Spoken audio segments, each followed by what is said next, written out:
Hi everyone, my name is Mr. Roeder, or Mr. Sam as my students like to call me. I'm a special education teacher at Middleton Elementary School in Sherwood, Oregon.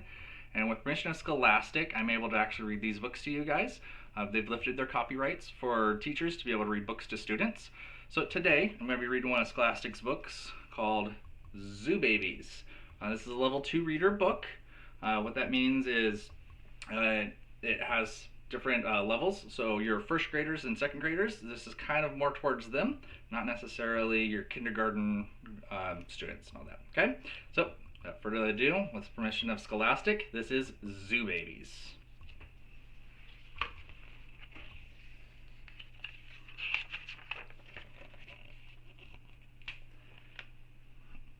Introduction.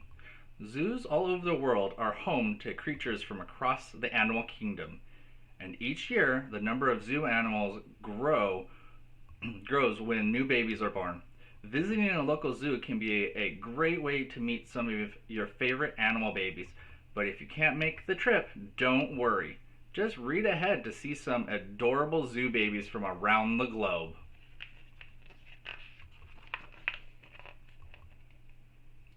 Giant Panda. In 2012, Bai Yun, a giant panda at the San Diego Zoo, gave birth to Zai Lui. I believe that's how it's pronounced. Apologies. You can look those words up online and they actually can pronounce them better for you. Whose name means little gift. By contrast, the first giant pandas in America were actually pretty big gifts. In 1972, the Chinese government gave two giant pandas, Ling Ling and Xing Xing, to the National Zoo in Washington, D.C. Now, zoos all over the country are home to giant pandas. One-horned rhinoceros. Charles, a one-horned rhinoceros, was born in 2012 at the San Diego Zoo.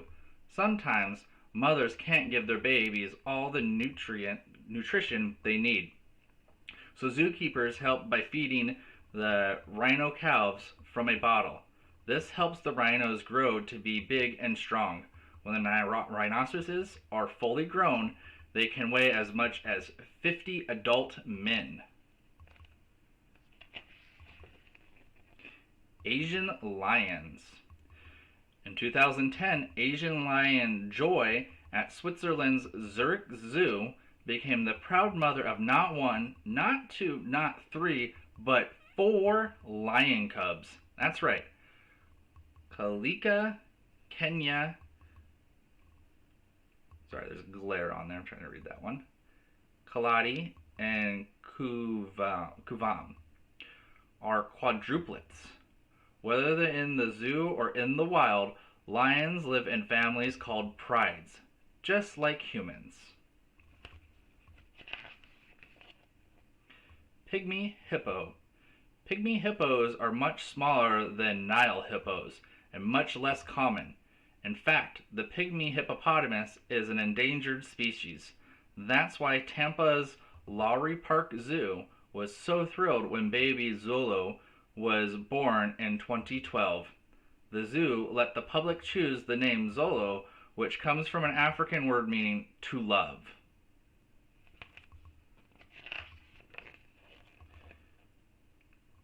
Gentoo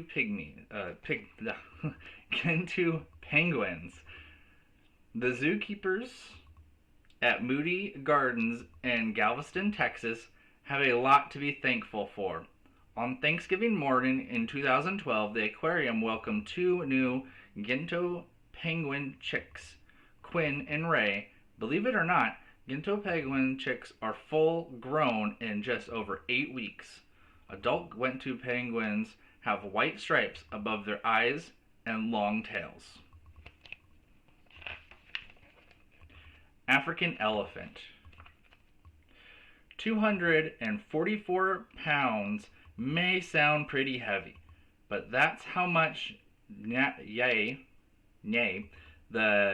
Indianapolis Zoo's newest African elephant weighed as a baby. She was born in June 2012, and like all other elephant calves, She began walking as soon as she was born. Getting used to her trunk took a little longer, though. Eventually, she learned to use her trunk to drink, reach plants, and bathe herself. Giraffe. In 2011, Lindy, a giraffe at the Cleveland Metro Park Zoo, gave birth to 6-foot tall baby Trevor. Though that's considered tall for an adult human, it's just the average height for a newborn giraffe. In fact, Trevor will most likely grow to be more than 18 feet tall.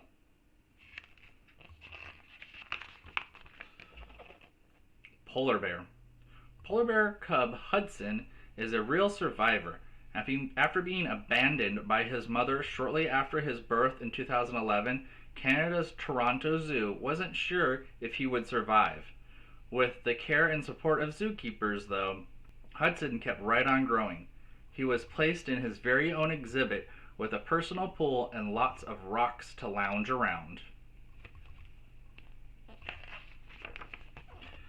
Zebra. Zebra babies, called fowls, are born with the stripes they will have their whole lives. Zebra stripes are as unique as human fingerprints. No two zebras have the same stripe pattern. Savannah, a zebra born at Ohio's Cincinnati Zoo in 2012, is a Grevy's zebra, so her stripes are narrower than those of other types of zebras. Black bear. In 2012, Blossom, a young black bear cub, found herself all alone in the Montana wilderness.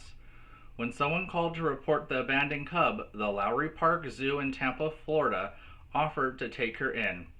The little cub seems happy to have left the snowy Montana weather for the sunny warmth of Florida, where she is often seen running and playing.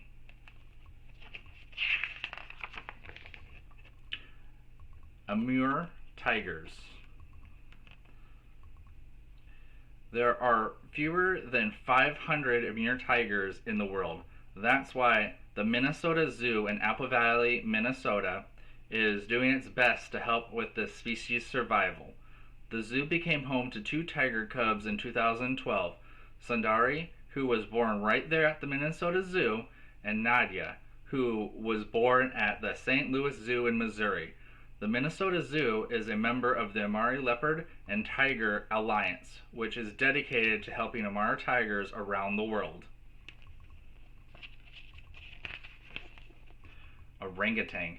This baby orangutan, named Bino, was born in 2011 at the Singapore Zoo, the only zoo in the world where you can have breakfast with the animals. That's right, the Singapore Zoo is home to a very special program called Jungle Breakfast with Wildlife, which lets zoo visitors get up close to animals like orangutans and snakes.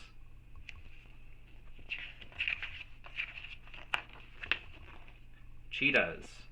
In 2012, 3 female cheetah cubs were born at La Palmeraie Zoo in France. Cheetahs are the fastest land animal on Earth. However, they aren't born fast. In fact, newborn cheetah cubs can't walk. A mother cheetah must use her mouth to pick up her cubs by their neck and carry them wherever they need to go. At 3 weeks, the cubs learn to walk, and running comes soon after. Red panda. In 2012, a red panda cub was born to parents Ro and Pili at Tennessee's Memphis Zoo. The baby boy, named Justin, is the first red panda cub to be born at the zoo. Scientists believe there may only be 2,500 red pandas left living in the world, and they are so rare they are almost never spotted outside of zoos. Alright, so we've reached the glossary of the book. So the glossary, we use the word abandoned, which is deserted or left behind. We also learned the word endangered, a plant or animal that is in danger of becoming extinct or no longer found alive, usually because of human activity. nutrition. I can't speak today. Nutrition, something that nourishes. Rare, not often seen, found, or happening. Unique, being the only one of its kind unlike anything else. So that was Zoo Babies being read to you with permission of Scholastic. Again, my name is Mr. Roeder, or Mr. Sam as my students like to call me, and this is with permission of Scholastic. They're allowing teachers to be able to read these books to you guys. So I hope you enjoyed that, and if you would like some more, you can follow my YouTube channel, or you can head over to mixer.com, Mr._Roeder. I do my live chats there as well as I'm making these videos, so don't hesitate to stop on by there too. Hope you enjoyed that.